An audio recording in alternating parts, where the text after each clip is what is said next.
Today, I begin by acknowledging the contribution of our forefathers who have helped in creating a world based on freedom and human dignity. I extend my respect to people of diverse culture, faith, color, and gender, and pledge to work for equity, inclusivity, peace, and harmony. Hello to one and all present here. I, Nyasha Jain, a first year student of DME Media School, welcome you to the fifth edition of the world's first 7-day hybrid international media conference ICAN5. This year, conference is organized by two different continents. The International Media Conference ICAN5 is being organized by DME Media School of Delhi Metropolitan Education in collaboration with the School of Communication and Creative Arts, Deakin University, Melbourne, Australia. I would like to take a moment and introduce Delhi Metropolitan Education to our viewers. Delhi Metropolitan Education is an A-grade premier educational institute affiliated to Guru Gobind Singh Indraprasth University, Noida, and approved by the Bar Council of India. DME Media School is one of the most promising media institutes in the country. It offers BA in journalism and mass communication. It is recognized as a school focused on the growth of its faculty and students through academic and co-curricular activities. Major flagship events and initiatives of the school include BG Varghese Lecture Series, Peer-to-Peer FDP, International Film Festival SIFI, International Conference ICANN, and Ritika, Convention of Media Students, and newly added to the list is VIS Vibrant India Series. ICAN5 has come with the theme Inclusivity, Convergence, and Alternative Negotiations with hashtag Communication for All. ICAN5 has the support of 17 partners, including the IMCR Gender Section and GMAC, Global Media and Education Council as the conference partners. We have our knowledge partners, Makhanlal Chaturvedi National University, Bhopal, Vigyan Prasar, Government of India, and KSF, Keshav Suri Foundation. For ICAN5, international partners are Institute for International Journalism, Ohio University, USA, Green University, Bangladesh, and Daffodil International University, Bangladesh. For ICAN5's cultural partner is Beacon House National University, Pakistan. Media partners for ICAN5 are Amar Ujala, The Policy Times, Jai Hind Times, and the Hindi Post. ICAN5 is powered by Asian Media and Cultural Studies Network, Australia-India Film Practitioners and Researchers Network, SPARK, the Student Council of DME Media School, and RIM, Research and Innovation in Media Research Cell of DME. The conference is supported by NOTO, National Organ and Tissue Transplant Organization. Since 2018, DME Media School is organizing the international conference ICANN. The themes for the former editions were ICANN 1, India and Changing Aspects of News, ICANN 2, Indian Cinema and Alternate Networks, ICANN 3, Issues of Community, Agenda and News with the hashtag Conference for Change, ICANN 4, Information, Communication and Artificial Networks with hashtag Communication Redefined. ICANN5 will witness a total of 26 sessions, including 18 live sessions, 5 hybrid sessions, and 3 physical sessions. The schedule comprises of 10 technical sessions, 2 workshops, 2 masterclasses, 2 plenary sessions, and 5 panel discussions. Proud to mention here that all 10 technical sessions are being chaired by women scholars representing different states and countries. I am happy to share that Journalism at the Rate DME is the official newsletter of DME Media School. This fortnightly publication covers DME TV is the official YouTube channel of DME where you can find the playlist related to the sessions, lecture series, film festivals, and conferences. It gives me immense pleasure that ICAN5 will go live on the official Facebook page of DME for various sessions. For more information, follow us on our social media handles. We are sharing links in the chat box. Now, I invite Professor Dr. Amrish Saxena, Dean DME Media School, Director DME, Studios and Production, and convener of ICAN5 to give his opening remarks for the session and highlight the theme of today's technical session. Over to you, sir. Thank you, Nyasha. I begin today by acknowledging the contribution of our forefathers who have helped in creating a world based on freedom and human dignity. I extend my respect to people of diverse culture, faith, color, and gender, and pledge to work for equity, inclusivity, peace, and harmony. I welcome everybody in the third technical session of ICAN4. We started the fifth edition of ICAN International Conference on Friday. And since then, the workshops, master classes, and panel discussions, all these forums, the discussion have started. And this is the third technical session. In all, we have 10 technical sessions spread to 6 days. And as the theme of the conference for this year is inclusivity and alternative negotiations and media convergence. So, but the main theme on which we have been focusing this year is inclusivity, and that is how we are focusing more of our sessions on this. And in the technical sessions also, incidentally, we have received more papers revolving around this main theme. Obviously, there are many sub-themes on which we have received the papers, and in all, we received 125 papers this year. And the presentation, as I told you, is spread in 10 technical sessions. And the important thing that we did this year, which was in fact a continuation of what we did last year, that all the technical sessions were being chaired last year also by women scholars, and this year also with a little change that out of the 10 women scholars who are chairing the sessions, 5 are from India and 5 are from other countries. So that is how, this may be symbolic, but this is an attempt to bring inclusivity in whatever work that we are doing, particularly as part of this conference. And I'm sure that the kind of papers that we have received, I'm looking for having some really good paper presentations in this technical session. So I welcome the chairperson, all the paper presenters, and all those who are there in this session. And we are looking forward to a fruitful session. Thank you all.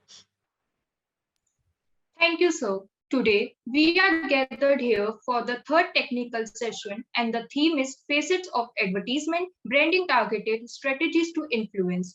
And now, I would like to welcome our expert for today's technical session, Dr. Puja Mahesh. Ma'am is currently working as Associate Professor at the School of Media and Communication, Manipal Academy of Higher Education, Dubai. Prior to this, she was program head for PG Diploma and Advertising and Marketing Communication and PG Diploma in Corporate Communication and Event Management at APJ Institute of Mass Communication, New Delhi. She has about 2 decades of experience in teaching, research, organizing seminars, workshops, events, conferences, and designing curricula for masters and bachelors students of journalism and mass communication. She has also supervised PhD scholars. She has presented papers at various international conferences, including International Communication Association, Asian Media Information and Communication Center, and Communication and Media Studies Conference, to name a few. She has also published papers in various international and national journals. Over to you, ma'am. Thank you. Thank you, Nyasa. Thank you. Thank you, Nyasa. Thank you, Dr. Amrish, for inviting me for this session. The topic seems to be very interesting when we talk about the strategies related to branding and advertising, because there are a lot of possibilities, particularly with the digital marketing scenario which has come up. It has opened up greater opportunities in terms of how we brand rebrand or advertise about our brand, product, or service in hand. So I'm looking forward to the presentations from the presenters, which I have gone through the abstracts, and they sound really interesting. So let's open the session. Let's give them a chance to speak, and we can chat along. Thank you.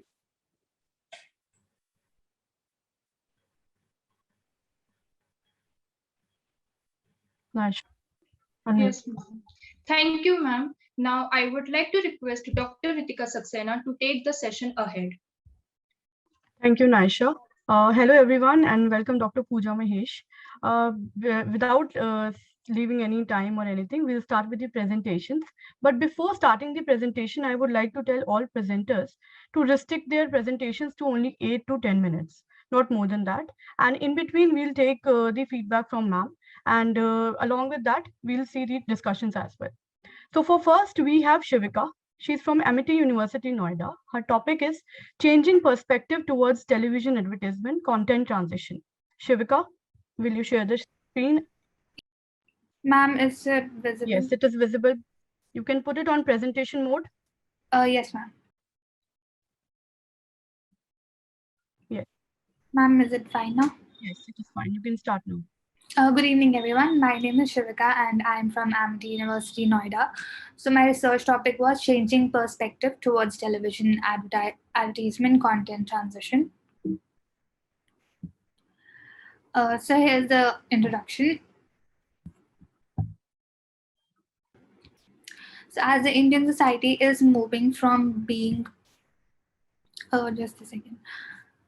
Yeah, so so the introduction is about how the advertisement across so many years have seen a lot of changes in it, and there has been a lot of transition, not just focusing on the gender stereotypes, but in also other aspects also.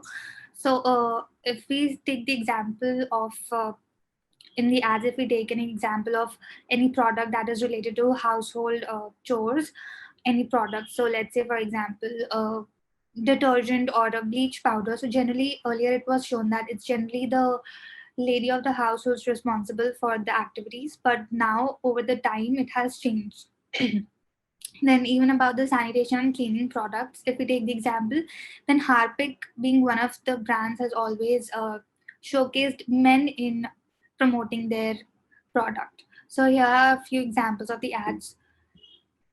This one is the Mahindra Thar, one of the automobiles by the company Mahindra. So they launched this post on Twitter when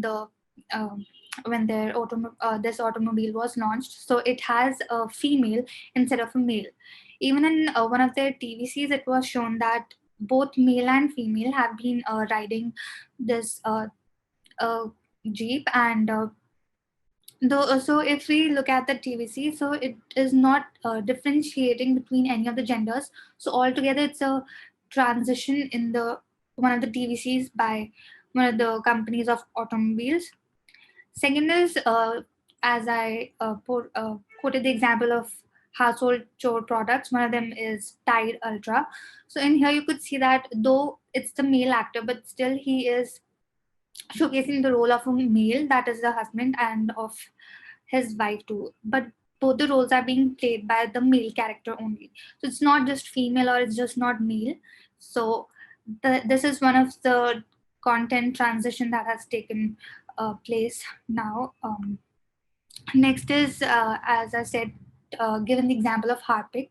So earlier there were two other characters. Now it's Akshay Kumar who's leading the brand and brand ambassador for Harpic, which is a toilet cleaning product. And second one is, so he's everybody knows that he is Sanjeev Kapoor, one of the celebrity chefs from India.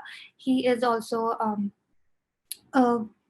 he's also showing the hand washes and dishwashing soaps. So he's also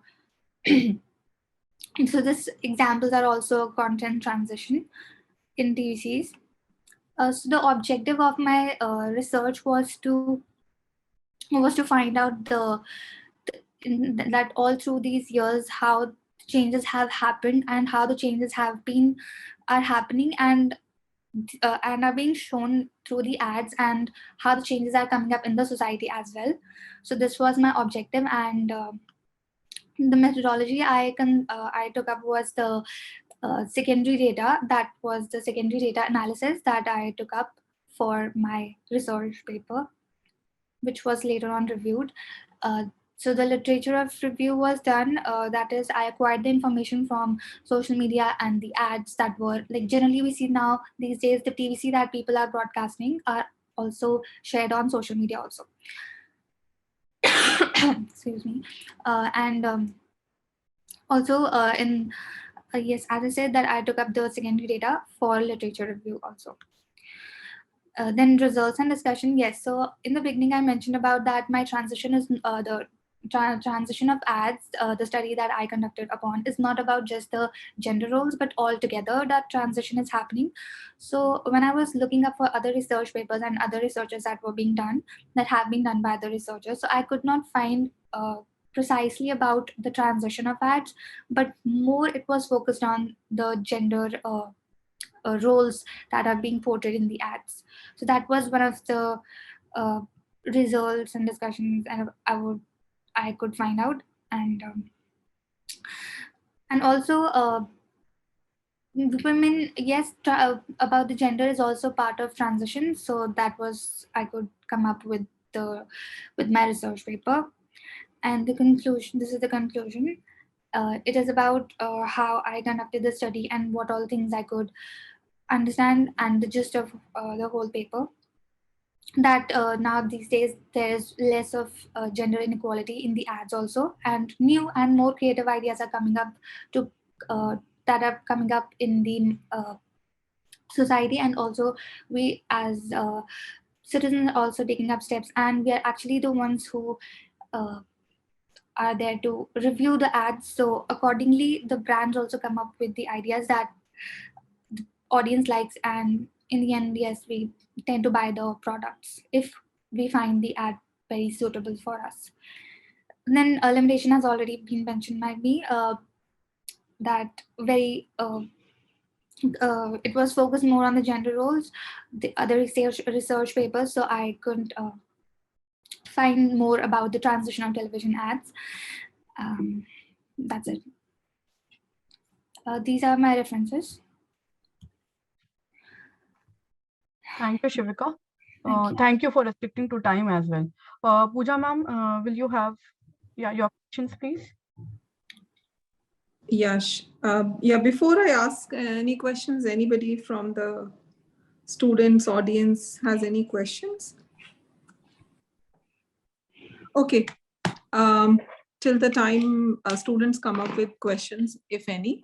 I wanted to ask, in the topic you have given the topic as changing perspectives towards TV advertisements content transition. So when you say content transition, what do you actually mean by that? Because when I'm listening about what you have done in your research, it's more about you are trying to understand how the sociological perspective is changing in terms of the ads portraying the roles which were predominantly women-centric. They are now being portrayed in the ads as equal in terms of gender. So how does a role of content transition come here, which I did not get actually?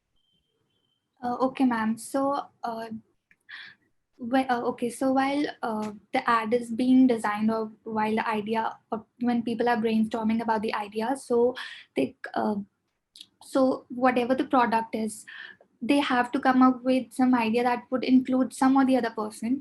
So that in all together is like they are creating a content, and whom to take and whom not to take is their decision. And also, if so, I would say that gender roles itself come under the content transition altogether.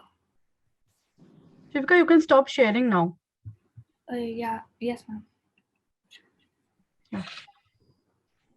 Shivika, actually to say, like when you are talking about content transition, you have to either stick to the content transition bit because it has a wider role to play. it is not restricted only to gender specific, because content can be treated in various ways. So while what the research you are trying to do is you are trying to talk about the gender sensitivity which you want to create amongst the audience. So the study is good. Maybe what you need to do is you need to rephrase it so that the what actually you are doing, that meaning comes out when anybody goes through the topic. Okay, ma'am. This is my suggestion. Yeah. Okay, ma'am. Shivika? Thank you. Yes, ma'am. Yeah, thank you. So next we have with us Akamsh Simon. His topic is effectiveness of lifestyle advertising through YouTube for consumer attention. And he is from Amity University, Noida. Akamsh, will you share screen? Yes, ma'am, I'm about to share. Just a second. Ma'am, I also request the participants to please turn their cameras on, because for the purpose of documentation, we'll need screenshots. Can you see the screen? Yeah, Yes. thank you. Thank you. It is about to start. Yes, we can. Yeah, okay. So hi, everyone. Good evening. My name is Akam Simon. I'm from Amity University, Noida. I did my bachelor's in film and TV production. I'm currently doing my master's in advertising and marketing management. So my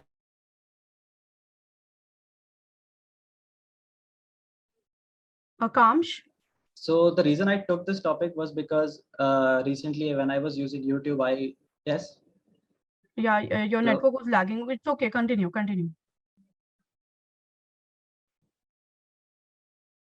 So I'll just turn off my camera if that's okay. I think that's Okay, during presentation you can do that. Yeah. Okay. So yeah. So as I was using YouTube recently, so I recently wanted to understand how lifestyle brands are competing against each other to grab the consumer's attention. So that's how I came to this topic. And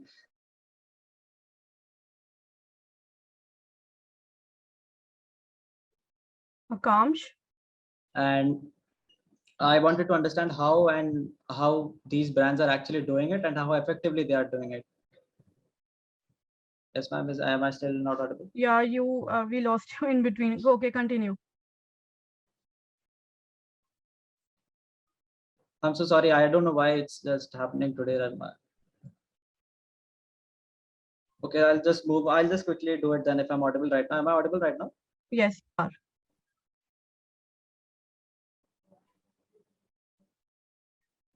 Now Hello? we cannot. Yeah. I think there is some lag. Am I audible? Hello? Yes. Speak now. So my objectives was to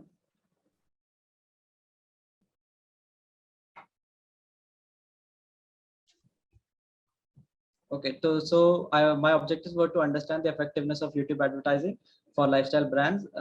So for literature review, I went through some research papers online. So a very common theme between these were anger, information, and entertainment, which almost all ads use in the advertising space for lifestyle advertising. So that was something that I found a common theme in research papers that I've already looked up on these topics. So moving on to the advantages for lifestyle brands to advertise on YouTube, it's quite engaging. It's affordable per se. It's not exactly, but I'll talk about it later on. Massive and unique reach. We already know that a lot of people spend their time on YouTube. So yeah, so and different ad formats like skippable ads, banner ads, and small short ads and promotional videos, etc. Moving on to disadvantages of advertising on YouTube. So it's lack of control and targeting. As we all know, the ads can appear at whatever videos, like you don't have control on which video it comes to. So that's a poor thing on the YouTube side. So auctions, like keyword auctions. So you need to have a lot of money to actually but get your own keyword. Like you have to have a lot of financial background for that. And poor sales conversion, as YouTube has only 65% people skip the ads and only rest of the people are actually engaging with the ads. So that's also a disadvantage.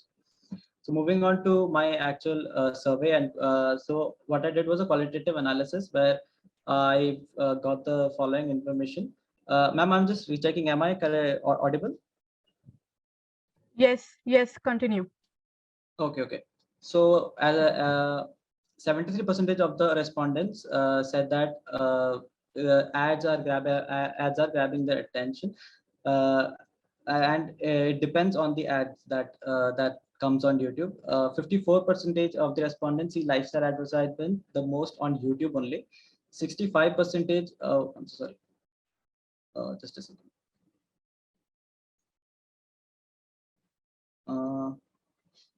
65% of the respondents believe that lifestyle brands are indeed competing for their attention, and 19% of the respondents ignore the ads completely.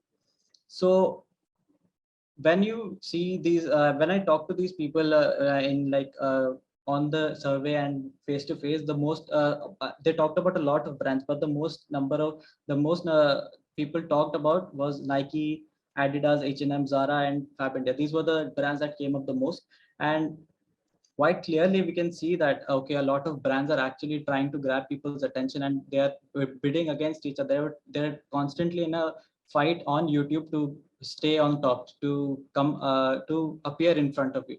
So when we look at it from a startup standpoint or a smaller brand standpoint, that's where my conclusion comes, that okay, so okay, it's quite clear that YouTube, a lot of lifestyle brands are indeed competing on YouTube to grab people's attention. And it's also quite evident that lifestyle brands, as you saw 54% of the people said that lifestyle brands are the ones who are the ads are the most that they have seen. And quite clearly that if you need to make a mark on YouTube, you have to have a lot of money, or a lot of financial background, or a lot of a big position in the market to really make YouTube a viable option for yourself. Otherwise, it's like a very difficult place for you to be in when you're a startup brand. So that's where I conclude mine. Thank you very much. Okay, Akamsh. Dr. Puja? Yeah. Akansha, I want to understand, you said you used qualitative research methodology. So which particular qualitative research methodology you used? Which qualitative research method you used? Akamsh, you can switch on your camera now. You've stopped sharing now. Akamsh?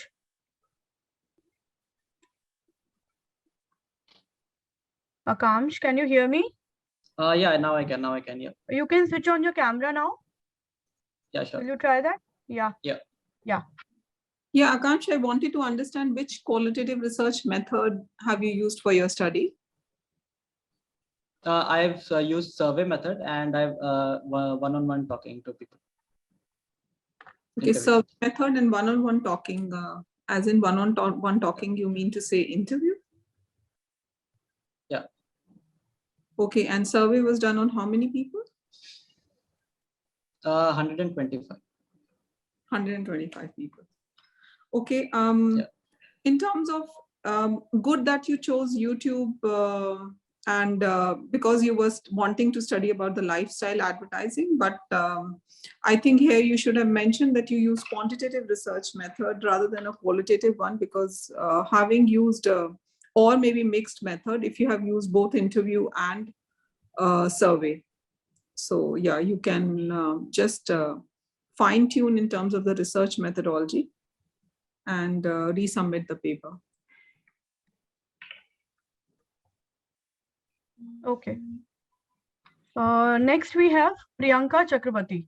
Priyanka? Yes. Unmute yourself. Am I audible? Yes, you are. You can share your screen. Yeah.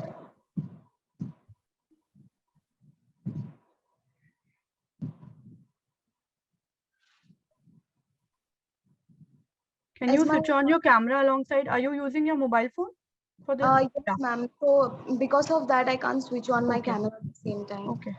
So please allow me that. So is my screen visible, ma'am? Yes, it is. And am I audible? Yes. Thank you so much, ma'am. So, hello everyone, good evening. I'm Priyanka Chakraborty, a student of Masters in Advertising and Marketing Management from MIT School of Communication. I've done my bachelor's in Mass Communication from St. Xavier's, Kolkata. So, the paper which I'm going to present today is titled as you can see, Media Role in Breaking Stereotypes, an Analysis of Advertisement and Consumer Reaction. So as the title suggests, the paper has surrounded by the three key terms, those are advertising, stereotype, and consumer.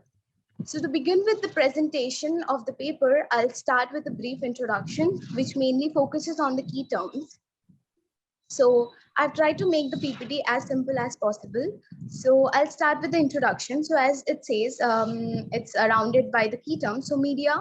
First, I would like to introduce media, just to give a brief introduction of media. So media is considered as the fourth pillar of our democracy based on its fundamental function to inform and educate the society. Under this one term media, there exist various different mediums which helps to deliver the information to different spheres of our society. And amongst many of them, advertisement is one most considered medium. Advertisement is regarded as the most vital channel of information and communication, as well as the most essential aspect of media. Advertisement is all about acceptance of brand or the idea by the society to position itself in the mind of the consumer and create an impact. And when we talk about social acceptance, it goes to mean the preset norms of our society that comforts the mindset of the society, of the like people in the society. Thus, advertisement is being tagged with stereotypes in its portrayal. So my paper is based on the initiative that advertisements as a part of media medium takes to break the stereotypes and understand how the consumer reacts towards it. In order to understand the role of the advertisement and understand the consumer reaction, the paper has focused on two most popular at the same time controversial brand campaigns that are Ekatvam by Tanishq and Daag Achhe Hai by Surf Excel.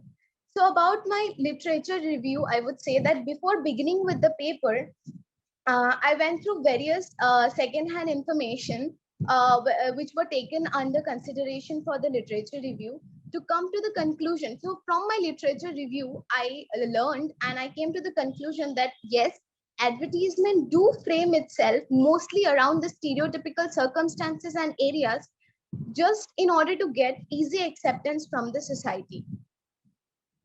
So about my objective, I always think like from the study, from the literature review, I learned about advertisement being tagged along with stereotype. But I also know about few ads, like personally, I also know about few ads, those who come up with such contents and such messages, which actually are not very stereotypical. So from there, that question, from there that question the question raised that what if even if the advertisement, if they try to break the stereotypes, how would be the consumer reaction towards it when they break the chain? So thus my main objective to conduct the paper was to understand the consumer reaction when advertisement approaches to break the stereotype that exists in the society. And now about the methodology. So now to find the answer and to establish the objective, the paper paper used two different methodologies. One is qualitative methodology with the help of case study analysis to acquire the required knowledge about the advertisement that took the initiative to break the stereotype. And then I used quantitative methodology with the help of questionnaire survey to understand the consumer reaction on the entire process. About the data analysis, the quantitative method through the quantitative methodology, qualitative methodology, the two case studies which my entire paper has focused on mainly is first is Ekatvam by Tanishq. So the notion of oneness, a coverage of India's best creative forms was meticulously waved throughout the Ekatvam campaign by the most famous jewelry brand Tanishq. So this is a 43-second ad campaign that was published on 16th October 2020 to promote the ICAN5 jewelry collection, where a pregnant woman in a sari and bindi was led by an elderly woman in a salwar kurta and dupatta covering her head in the ad. So the ad, it talks about remarriage, it gives acceptance to dusky skin tone, as well as it talks about the Hindu-Muslim religious bonding. But when this ad came on, it went through a lot of backlashes. The next ad campaign which I took for my paper is Rang Lai sung by Surf Excel. So it's a holy campaign where a where a little Hindu girl wearing a white t-shirt decided to get soiled in holy color to protect her young Muslim buddy who was about to go to the mosque. The campaign was centered on Hindu-Muslim religious bonding, and it immediately faced a lot of backlashes. And for my quantitative methodology, I sped questionnaire. I used questionnaire with a total of 9 questions, and the survey was conducted with 103 respondents. So these are few of my questions, important questions, and the table are here for my questionnaire, where I have asked about if my respondents can accept the concept of Hindu-Muslim cultural merge that was there in Tanishq, as well as that was there in Surf Excel. And lastly, I've also asked like if they are okay with the like if they can accept the ad which aims at doing away with those who wants to break the chain of stereotype in their content. I've asked that, and you can see like 56% people has said yes. And lastly, I've also asked them like if they feel it has a positive and negative impact. So from my data analysis and from the questionnaire, the qualitative methodology was to acquire knowledge about the advertisements which initiate breaking stereotypes, and the quantitative was to understand consumers' reaction towards it. So from this, through the case study analysis, the study tend to find out both the advertisement under 2 of the most popular brand, Tanishq and Surf Excel, which took the initiative to promote the concept of oneness, women empowerment, religious harmony, acceptance of dusky skin tone, remarriage with each of their individual ad campaigns, breaking the stereotypical norms that exist in our society, had their own share of acceptance and rejection. But at the end, both the brands had to put their respective ads down to save themselves from the backlashes. Thus, even if brands and advertisement try to break the stereotype, somewhere the society finds it difficult to accept the change and goes against it. So while through the study I came to the understanding that it's not but from the research, from the data analysis research, the paper came to the understanding that it's not entirely the society that's not ready to accept the change, but a part of the society, as it has been observed that many of people did accept it and appreciated it. So from my quantitative research, from my data analysis, I got a mixed response from which I understood that from which I understood that when media approaches to break stereotype, they indeed face a lot of challenges and hardship to get accepted, but by the entire society, as well as they resulted in putting down. But at the same time, we have observed that when we talk about acceptance by the entire society, it does not state the fact that everybody is against the change that ads are willing to bring the society according to the observation. So this is my main conclusion and main finding, that the society according to the observation has been divided into 3 groups. One, who are very open towards the changes and accept it open-heartedly, and 2, who are strictly against it, and they find it difficult to accept the change and goes against it. But there is another group who are actually unbothered by the change at all.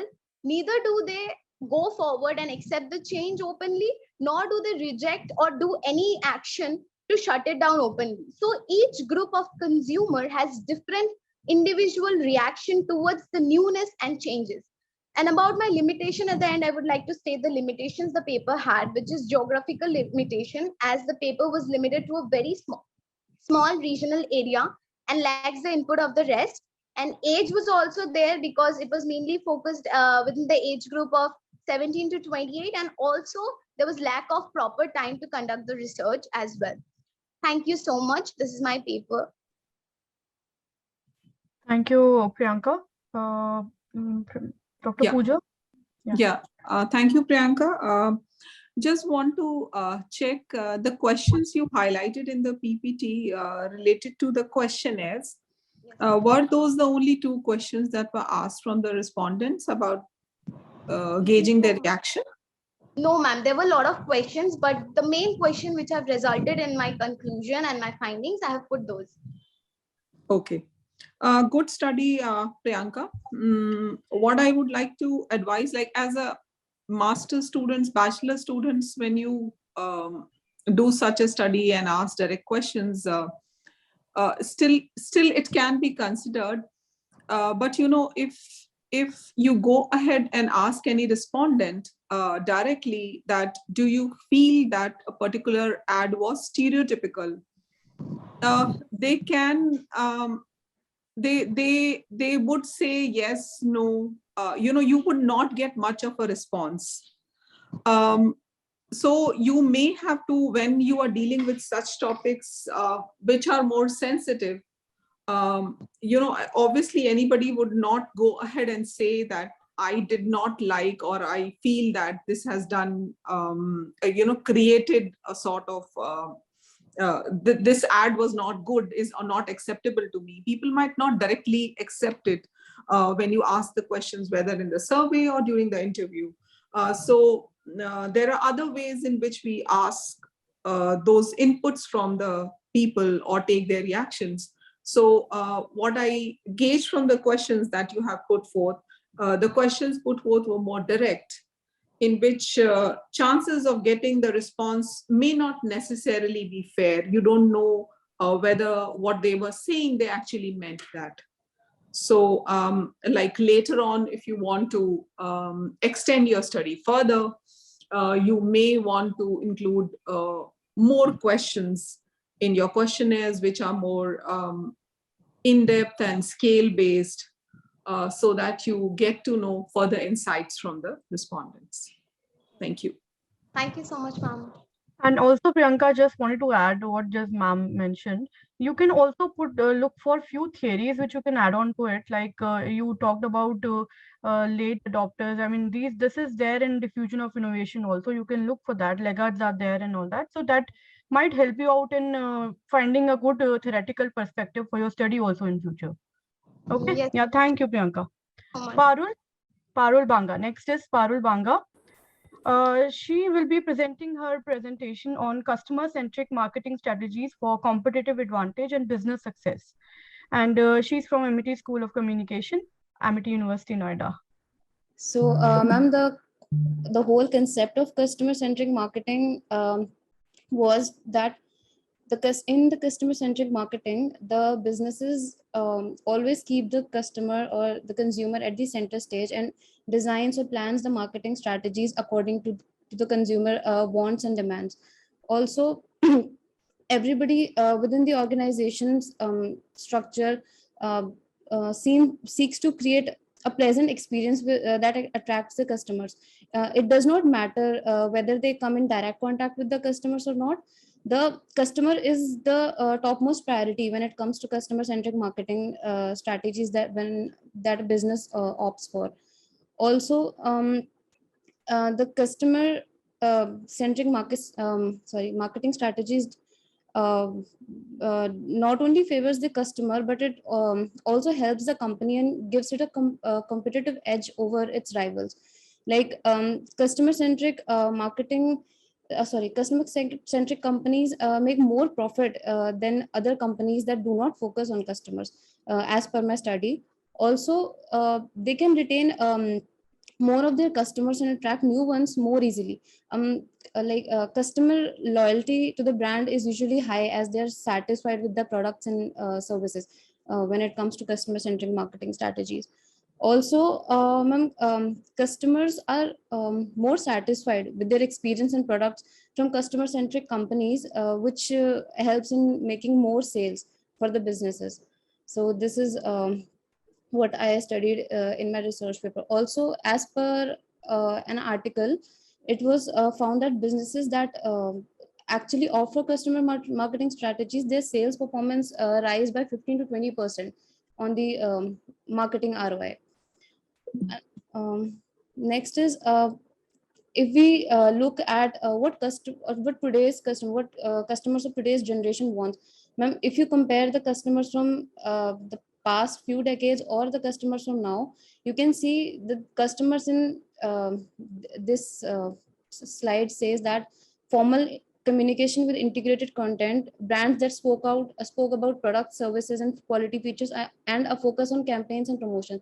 This shows that all the marketing strategies that businesses opted a few decades before, they were more about product centric strategies. And if you consider this, it's just a second, if you see the strategies for the businesses now, they are more about integrated communication that focuses on customers, collective visions, and relationships that are developed by both brands and customers, and customer centricity and customer interaction that leads to sustainable success and improved customer relationship. So you can see that nowadays the strategies are more of a customer centric rather than product centric. Next is the concept of competitive advantage. In my study, I have mentioned that Harris, Ogabona, and Shah and Mehta have identified urgent necessity for adopting an effective competitive strategy as the Indian market becomes increasingly competitive. As you can see, the example of McDonald's and Burger King, Apple and Samsung. So you can see that these are actual great rivalries in the market, and these companies opt for customer-centric strategies that actually gives an edge over their rivals. Also, it's mentioned that when the wall is high, wall means that of a competition is high, it will be tough for competitors outside the wall to enter the market and contend for the business target customer. This underlines the importance of a customer-centric strategy that will result in growth and profitability in the future. Next is knowing your customers, means how there are few ways that you can help you know your customers, like conducting one-to-one interviews with customers, like the current ones or the previous ones. Also find out what people are saying about your company on the internet, like analyzing the social media or searching through Google Analytics. It will help a company to analyze more about what customers are expecting or are talking about the company. Like, and read and respond professionally to customer inquiries and complaints without overreacting or taking your personal grudges anywhere. Like if a customer is complaining or saying something bad about the company, so instead of reacting it impulsively, you should being on a professional side and respond to that accordingly. And employees on the front line, such as customer services and sales, have a wealth of knowledge about what customers want and ask for. Like the customer services that come in direct contact with the customers know more about what customers are complaining about, what they want, what they are asking for. So these are some of the ways you can know your customers. Also, goals of customer-centric marketing is to understand the customers, to treat the customers as per their expectations, like what they're expecting from your brand or your product or your services. Then responding to customers' actions or reactions towards your product or service, and anticipating the needs of customers. So these are the main goals of customer-centric marketing. Another is my research findings. So in this paper, I came up with two hypotheses. The one is, if customers don't consider your product or service as superior to your competition, you can try. Yes, and pricing strategy is also one of the major can be what should I say? Lowering the pricing strategy is a way to attract more customers other than the rival brands. So yes, it can be employed in the marketing strategies. Also explaining why the products or services what we are offering, why they are superior to the competition brand. So this is one of my hypotheses. The next one is customer-centric marketing converts one-time clients into repeat customers. If you're, that means if you're focused on more on a customer, then it will build the customer loyalty, and the customers will be on a repeated purchase when it comes to building the loyalty for your brand.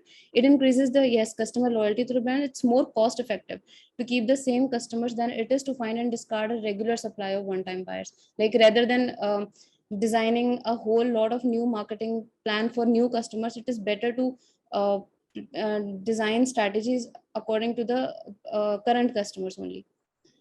So another is that is my questionnaire, which this is my questionnaire that few of the questions that I asked the customers in one-to-one interaction to my friends or the people I came in contact with. Like, do you compare specifications about two products of different brands? Do you compare the pricing of the same products of different brands? So this is the questionnaire. Another is the conclusion that I came up with, that companies that have successfully opted for customer-centric strategies have garnered great dividends in the shape of improved financial performance and devoted customer sales. So this shows that better financial performance and more of customer loyalty. And another is customer centricity allows businesses to gain a competitive edge that has been demonstrated to be long lasting and difficult to replicate for the rivals, of course. And customer centricity is in a sense a requirement for 21st century businesses to succeed in the marketplace. That yes, in marketing, customer is the king. So employing the customer centric marketing strategies will definitely help the businesses to grow and flourish in the market. And by relying on this method, brands may be confident of achieving exceptional results. So yes, this was all about my research. Thank you.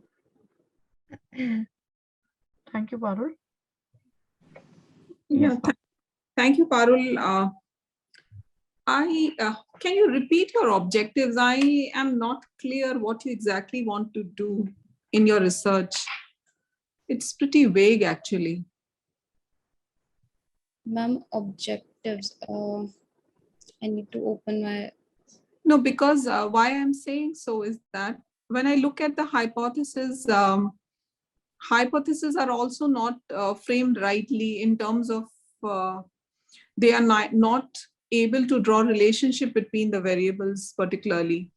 And what you said, that keeping the cost low can attract the customers, that also, that approach may not necessarily work always. That doesn't work. The researches are there because in that case, customers tend to doubt whether you are compromising on the quality.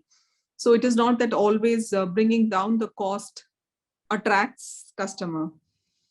So, and also it is not clear what you are focusing on. You're focusing on what kind of, because there are so many brands, so many products, so many services in the market. I mean, the strategies would be way too different in terms of whether you are targeting on, whether you are targeting the consumers for a product which is an FMCG to a elite brand. So all in all, what I see is that in the research overall, what you presented, the clarity seems to be lacking. The objectives aren't clear. Methodology is not stated at all. And hypothesis doesn't seem to link the variables well. So yeah, that's my input. Oh, thank you, ma'am. Any other, sir, if you have any feedback or any question? Okay, we'll move to Akshata. Akshata. Thank you, Parul. So we have Dr. Hana Chopra. She's from Indraprastha College for Women, University of Delhi, and her topic is Cartoon Program as a Tool of Media Literacy in India, a study. Dr. Hana? Unmute yourself. Thank you so much, Dr. Ritika. I'm going to begin by sharing my presentation. My regards to Dr. Puja, Mahesh, Ambrish sir, and Sushmita ma'am. Thank you for having me here. I had to present yesterday in the other technical session, but because I was traveling, I have to shift it to today. And since this technical session is primarily on advertising, my topic is not on advertising. I'm presenting on something different. But let me just quickly present and I'll start.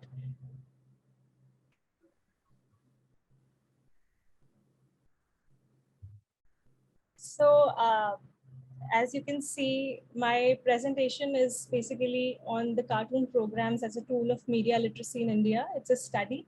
It's the ongoing study, and I'm just presenting a part of this study in the session today. My objective basically, because I am working in children media literacy, my objective is to take this study to more and more people so that people can know about children media literacy, and also people can research about how children, they are the important stakeholders in the media industry. And also because since Ambrish sir was also talking about inclusivity, so we cannot ignore the presence of children as one of the biggest audience in media. So my primary focus in this study is on media literacy. This is very much talked about these days. And one of the things that I'm going to take you through is how much children they are exposed to television and other forms of media, especially the digital media, the OTT and the YouTube, and also what role do they play, the media, what role does the media play in their overall development. And if our children, they are properly educated, they are media literate, they can gain a lot of insights through the cartoon programs. It's not only about violence that they are exposed to. Of course, there have been a lot of studies on the violent media and how our children, they respond to it and they react to it, how they are being influenced, their language, etc. But my study primarily focused on the positive aspect of media and the educational aspect of the media industry. So I'm going to skip through some of the slides because they are there have been a lot of slides that I wish to explain, but I'm just going to skip through the evolution and growth. So the beginnings began with 1670, and soon the animation industry, it captured the entire media market. It became an industry in 1928, and after this, when we talk about cartoon programs specifically, the role of television and from the television to web also plays an important role.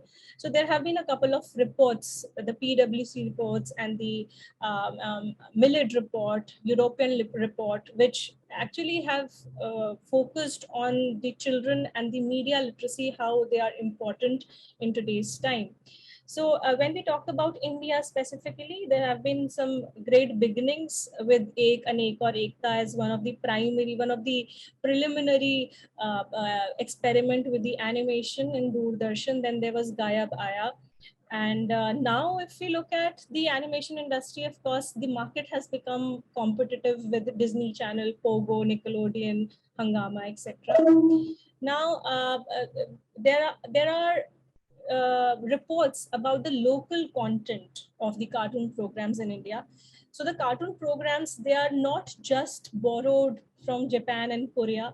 Now we have our own local cartoon content, and in the IMI report of 2019, and even the latest, which I was reading a few days back about the KPMG report, there also they have talked about the domestic kids content TV in India, which has definitely grown over the years if we just compare it with the international content. Now, talking about the media literacy in children, there have been a couple of definitions, but to be very simplistic and to be very comprehensive in explaining what media literacy means, media literacy gives children the ability to access, analyze, evaluate, and create messages across a variety of contexts. It's not about only viewing, it's also about reacting, it's also about analyzing, etc. So the intervention, how media literacy can become the intervention is what I'm talking about in my study. It's just, as I said, it's a very small aspect of what my bigger study is on. So it's about decoding the messages correctly. It's also about differentiating between what is good and what is bad in the cartoon content, and also how the media content can also help to gain insights into children's entertainment content, especially the cartoon programs, how they can become powerful tool of instructions for children. And that is how we are guided towards the field which is known as the media literacy. So how media literacy becomes the intervention here is what my research is on. So my targeted group is 7 to 12 years. Why 7 to 12 years? Because most of the reports, most of the surveys and the researches that have been conducted lately on children says that the age group between 7 to 14 is the most vulnerable age group, and also because this is the foundation learning. And also, you know, if I connect it to the NEP, the new education policy of 2020, there also it says that 7 to 12 years is the elementary stage where you can experiment the most, because it is the foundation years. So that's why my age group is 7 to 12 years. Objective, one objective of the research that I am proposing right now is to know the possible pedagogical measures to include cartoon media literacy as a part of curriculum teaching in Indian schools. I also have, I'm presenting this objective specifically because these days we are in the process of changing the syllabus according as per the new education policy, and also how new education policy is very important intervention in terms of the relearning phase that we are into as educators. So the hypothesis here says there exists no differentiation between viewing cartoon programs and listening and speaking skills of the child. The alternative hypothesis says cartoon programs are helpful to improve children's listening and speaking skills, which will provide a boost in their confidence levels. So I'm going to prove the alternate hypothesis by explaining how it is being done.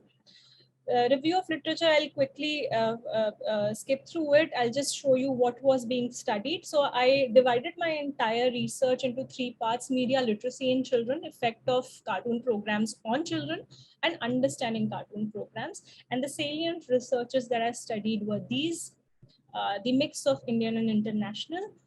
And the theories and models that I have explained in my paper are these. Again, the mix of psychological and social media theories. Coming to the research methodology, the research is of 2 types. One is the exploratory research and simultaneously the empirical, because of course I have taken the survey approach. It's the mixed method research where, because of course the mixed methods, they have greater degree of accuracy and validity. If I just go by the Alan Bryman's model, my research is the quantitative plus qualitative concurrent research. This is the research design where in the qualitative exploration, I conducted the workshops in Delhi NCR and then followed by the content analysis. Then in the quantitative exploration, I did the survey, which was done with the help of structured questionnaires with the parents and also with the teachers, because they are of course the stakeholders in the children media literacy. The research methods that were used, the first is the semiotic analysis. So semiotic analysis of the cartoon programs, the semiotic analysis of the workshops that were conducted, the identification of themes, the workshops, and the survey. So the cartoon programs were very systematically sampled through, and these were the 3 cartoon programs that were identified according to their popularity. So Chota Bheem, roll number 21, and Motu Patlu. And the workshops that were conducted were again on the 3 levels. On the individual levels, the personal perspectives were taken by the children, and experiences of the participants, they were taken. So almost around 600, almost 600 students, yes, they were a part of this interaction. The FGDs, there were 12 focus group discussions which were being conducted. And of course, there was observation methods where I was the silent spectator and I trained a set of moderators to conduct the workshops. Talking about the questionnaire, so on a 7-point Likert scale, the questionnaire was developed, and these were the themes on which the questions were framed. General viewing of Indian cartoon programs, behavioral lifestyle, cognitive influence, emotional influence, and awareness about BCCC. Then 200 parents and 200 teachers, they were being questioned. And the tools of data collection. So this I already explained. I come to the data presentation now. I'll quickly show you the glimpses of the workshops that I conducted. So this was the ice-breaking session. So you can see the excitement here, and the screening session where the programs were screened and simultaneously the reactions were taken and then the questions were being put through, and the focus group discussions and filling of the worksheets. So all these things, all the workshop sessions, they were videographed and transcripts were made. So I did the NVivo analysis. On NVivo 8, I did the 5 kinds of analysis, which is word frequency, cluster analysis, hierarchy chart, coding query, metrics coding query, which is there, of course, in my full paper. Cannot explain it here, but I'll just go through the findings and discussion now. So methodology was survey, and the test that was applied was chi-square test, witness of fit. And the key findings were, so it becomes evident from the research that children, they become more interested in different activities when they're exposed to cartoon programs, which are educational and locally produced.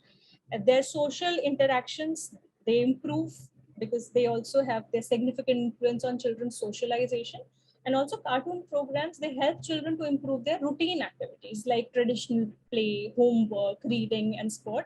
And because I am also a mother of 2, I know that what kind of influence the cartoon programs have on children, how instantly they catch up certain vocabulary when they're exposed to the cartoon programs.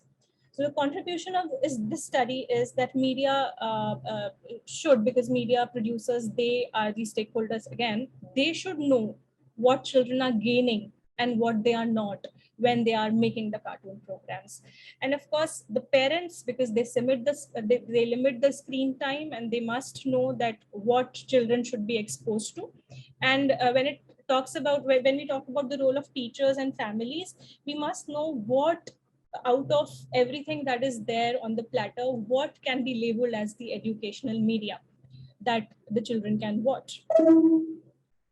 So possible pedagogical measures to include cartoon media literacy in Indian school teaching. So this is the definition which I propose, which is not there in any of the book, but I have coined the definition myself. So cartoon media literacy is the ability to identify different types of cartoon programs and understand the messages that they are sending. Second, the ability to critically evaluate the message according of the various cartoon programs, the ability to recognize the good and bad media content, to identify the role of media for children in shaping their understanding of the world and even compelling them to act or think in a certain way, the ability to question the children's media content, the ability to recognize the source of cartoon programs, the ability to recognize distinguishing features of cartoon content, which is unique to one's social cultural context. The conclusion of the study is that the research suggests that media literacy can become an important building block to understand cartoon programs because it enhances children's ability to identify, read, and interpret multimedia messages simultaneously. So coming to the model that this study proposes, so this is how the navigation... Dr. Hana, I don't want to interrupt, but because it's such good presentation, but we have paucity of time, and can you quickly wrap it up? Last 15 seconds. Okay, thank you. So this is how it navigates that parents, teachers, media producers, they play an important role. So when it comes to the understanding of the cartoon programs through media literacy toolkits, so what could be the toolkits? The learning by doing activities, discussions, list of cartoon programs should be provided to the teachers that the children should watch. They would help in the cognitive, behavioral, and emotional learning of children. So that is it. These are my references. And I'm glad that I presented my study here. Thank you so much. Thank you, Dr. Hana. Dr. Puja. Yeah, thank you, Dr. Hana. It was an interesting study. I mean, whatever questions I had in mind in the slides, they were answered subsequently. So I think no questions from my side. Thank you so much, ma'am. Thank you. Okay. Thank you, Dr. Hana. Akshita, you're the only one now, and I hope you've sorted your technical issues now. Akshita? Now, can you hear me? Yes, I can hear you. Will you share your screen and switch on your camera? Yes, ma'am. Ma'am, can I switch on my camera after my presentation? Because I'm starting from phone only. Share your screen. Okay. Yeah, you can begin your presentation now. Okay. So, good evening, everyone. My name is Akshita Kumar, and I have done my bachelor's from Amity University from bachelor's in journalism and mass communication. Currently, I'm doing my master's in advertising and marketing. So my topic for the day is role of social media in promoting hair and skincare brands. Okay. In abstract, I have told my presentation. As everyone knows that the beauty industry has made its own marketing place, and social media is now promoting itself in beauty industry. Like social media is helping beauty industry to give it a good chance, and YouTube and Instagram is the main key for that. And for hair and skincare brands, social media plays a significant role in advertisement. In introduction, I'm telling how social media is shaping the beauty industry, as beauty industry has maintained its image in the society and for the consumers, but social media is also helping it for making it more grow. Because of social media, beauty industry has been $5.5 trillion, has increased its range. As I'm telling that beauty businesses are basically used by influencer. If you are using any social medias and if you want to promote your any product in social media, and if you want that your brand should get growth, so you need any influencer. Like in Instagram, I'm giving an example. For Instagram, if you have 5.2 million followers, so that and you are giving your product to that influencer, and that influencer is promoting your product, so customer will be believing on that product because they are trusting that influencer. Influencer means trusting, and the followers who are following that person, and so they are trusting that person, and because of that also they can buy their product. So social media is the strong key for promoting hair and skincare brands, because nowadays everyone use social media. Everyone is in Facebook, Instagram, YouTube. Everyone use YouTube if they are not in Instagram and Facebook also, but they use YouTube. So sorry. And building your own unique brand image is also important. Like you should have your brand logo, you should have your brand dialogue, a specific name which everyone can understand. Can you hear me? Yes, go ahead. Yeah. Everyone should have their own logo by which everyone can recognize, like cola. It has their own red color symbol and logo. Everyone can knew that it is cola, and every brand have their own jingles and dialogues, short and sweet, that everyone can understand that yes, this is this brand. So in literature review, I have told that there are benefits also of social media promoting skincare, hair care brands, and risk also. Benefits are like, if you are using any influencer, so people will trust that influencer. And example, Nykaa has also created its own site in Instagram, and in which they are showing there how to use their product, how to buy their product. This is the benefits of Instagram social media, that you can show your new products, your new launches, that you have this much 50% off, 50% this, you have launched a new product. But there are risks also in this, because one bad review can actually make your product, like consumer will think about it, why these are having negative reviews, and waste of time. Like if you are launching any product and you are not getting any good amount of responses, and if you are not getting any good amount of responses, so people will be not interested in that product. So you should not bring the sales in that product. You should try something new product. And my methodology is I have used a primary source of data for this, and I have used questionnaires, survey methods, and other data also. In other, I have shown you, I have used genders. I have used female, males, and participants who don't want to show their what are they. And I have taken a particular age group, which is 18 to 35, because in this age only people are more interested in skincare brands, hair care brands, and everything. And education, I am taking schooling, graduation, post-graduation, and PhD. And I have put in some questions, which are, which social media do you prefer best for the skincare and products? In my questionnaire, I have not only used yes and no or maybe, I have used other option also, like target audience. Are you using Instagram, Facebook? Are your answer is negative, negligible, or strong? These are my. So in data analysis, I have shown the chart in which people are responding. So 18 to 25 ages, gender, education, and everything, in which people are showing their responses. So I have taken only 100 people in my limitation. There are only 100 people in my limitation, and I have done this through internet only. And what was my most limitation was time duration, because people were not that much interactive, or they are not showing that much interest because everyone is busy. But I have tried my best to do that.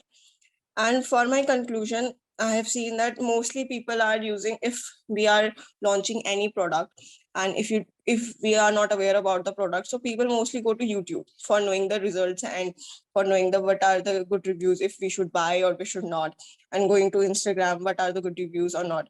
If in YouTube, if you are seeing any reviews about any, like using a foundation, and if you are going in YouTube, like what are the reviews, and if influencer is saying no, it's not good, so the consumer will think about it, why they are saying, because they have used that product, so that means that this product is not good, and people will be thinking about that, and which influencer are saying this product is best, this product is good, so people will go through that. Thank you. Okay. Thank you, Akshata. Let me just stop sharing. Akshata, I have a question. You have taken gender as one of the variable, right? Male, female. Yes, ma'am, and other also. Yeah, so I'm curious to know the response, like how the results were different for male and female. Yes, ma'am. In starting for my questionnaire, I have used male, female, and other also, but people were not that much interested. So I have written male, female, or others, because they don't want to show what their gender are. And in males, they have 53% of male are interested. In female, there were only 37% of, and in other, there were only 12. So more, there were 53% of male who have shown me their response, and other was not interested. So they have shown only 12% of their interest in my questionnaires. No, I wanted to know in terms of the usage of the beauty products. So you ask them about the usage or about the social media usage in buying products? So my topic is social media promoting skincare brand, not using. So I have asked them why they are, what kind of social media they are using, and where they are getting more advertisement, and what are their more usage, matlab, how they are using their more social media. Like there are people who don't know English, Hindi, but they know how to use YouTube. So they are using YouTube if they are buying any product. So they are interested in knowing that how they are using that, what is that good or not. So people are using YouTube and Instagram more for promotion and knowing that this is the new brand we are getting. Like if I'll tell about Nika has, I've told you that it has make its own page in Instagram, and it's showing that this is our new product. If you want to use, you can use it. And influencer, they are sending to influencers also, and influencer mostly give their positive and honest reply for the consumers, that this is the product you should use and this is the product you should not use. If you have sensitive skin, don't use. If you have good skin, you can use. Sorry to interrupt, Akshita. No, what I mean to say is that what I got to know is that 53% of the respondents were male, right? Yes. So having said that, it's very interesting here because while we are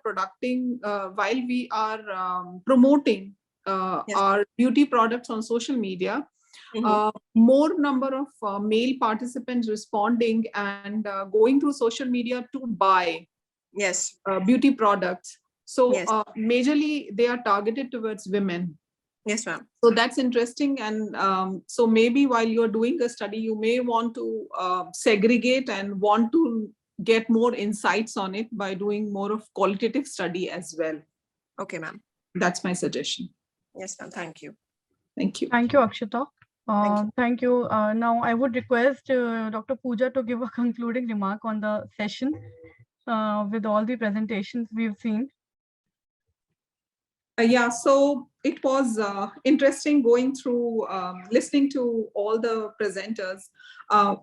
Firstly, I would like to say that the topic itself was interesting, and after going through the topic which DME has chosen for ICAN5, I was expecting good abstracts, and so were they.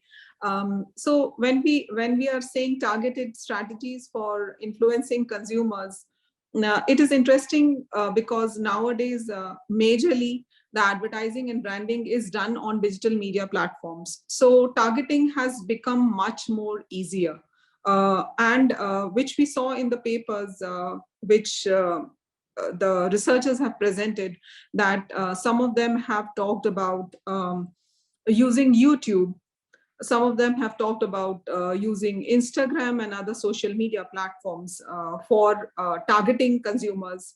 And they are also trying to see the role of media, not only limited to social media alone, largely in terms of breaking the stereotypes. So which is again interesting in terms of how the consumers are being targeted while we are broadly trying to bring about a change in the society as a whole by changing the stereotypical view which the audience have in their mind.